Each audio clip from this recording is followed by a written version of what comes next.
BRS के कारगुजार सदर केटी रामाराव ने जुमेरात को पुलिस की लाठियों से जख्मी होने वाले बीआरएसपी कायदीन से मुलाकात की। गुज़िश्ता रोज़ डीएससी और ग्रुप इम्तहानात मुलतवी करने के मुतालबे पर उस्मानिया यूनिवर्सिटी में एहतजाज और धरना करने वाले इन कायदीन पर पुलिस ने लाठियों से हमला करते हुए जख्मी कर दिया था।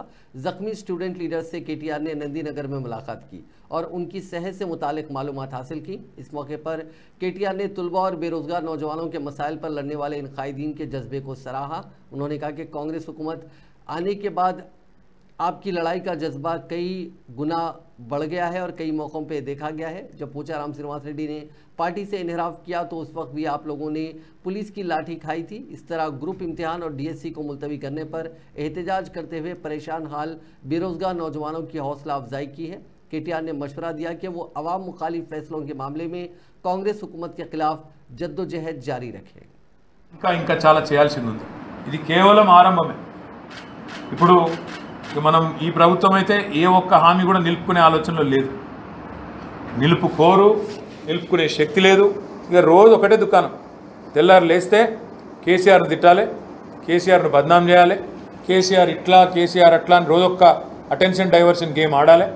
ఒకరోజు ట్యాపింగు, ఒకరోజు కాళేశ్వరము, ఒకరోజు ఇంకో రోజు ఇంకోటి డ్రామా నడిపియాలి।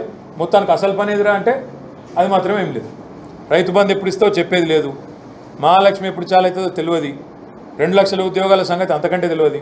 మరి ఏమైందిరా ప్రైవేట్ యూనివర్సిటీలు ఎందుకు ఇచ్చినావు అన్నావు కదా, కాంగ్రెస్ వాడు వస్తే అంటే సమాధానం ఉండదు, ఇంకోటి ఏదో రాపియాలి పేపర్లో, ఆ టైప్లో నడుస్తూ ఉంది। ఆఖరికి సోషల్ మీడియాలో పోస్టు పెడితే కూడా ఇవాళ ఎదురుదాడి చేసే పరిస్థితి, ఫోన్లు చేసి పోలీసు వాళ్ళు ఫోన్లు చేసి బెదిరించి డిలీట్ చేపిస్తాను।